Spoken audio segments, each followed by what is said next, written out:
सास बहू की कहानी। एक छोटे से गांव में सुमित्रा और उसकी बहू कावेरी साथ रहती थी। सुमित्रा सख्त मिजाज और परंपराओं को मानने वाली महिला थी, जबकि कावेरी पढ़ी लिखी और आधुनिक सोच की लड़की थी।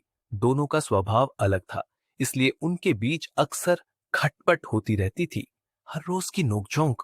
सुमित्रा को लगता था कि कावेरी घर के काम ठीक से नहीं करती और अपने फोन में ज्यादा समय बिताती है। वहीं कावेरी को लगता था कि उसकी सास हमेशा उसे बेवजह टोकती रहती है।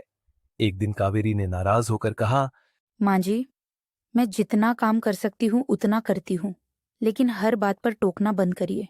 सुमित्रा गुस्से में बोली, तुम्हें घर के तौर तरीके सीखने चाहिए। हमारी जमाने में बहुएं सब कुछ बिना सवाल किए करती थीं।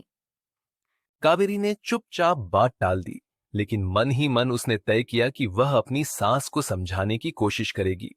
एक दिन का बदलाव। एक दिन गांव में तेज बारिश हुई।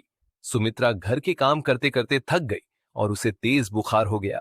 कावेरी ने बिना कुछ कहे सारा काम संभाल लिया। उसने सुमित्रा को दवा दी, खाना खिलाया और उनके पास बैठकर उनकी देखभाल की।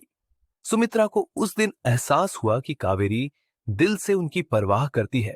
उन्होंने कावेरी से कहा, बेटा, शायद मैं तुम्हें सही से समझ नहीं पाई। तुम तो बहुत अच्छी बहू हो। कावेरी मुस्कुराई और बोली, माँ जी, मैं भी आपको समझने की कोशिश करूंगी।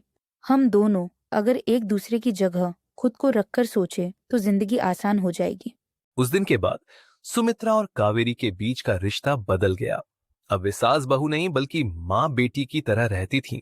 इस कहानी से यही सीख मिलती है कि समझदारी और आपसी सम्मान से हर रिश्ता बेहतर बनाया जा सकता है।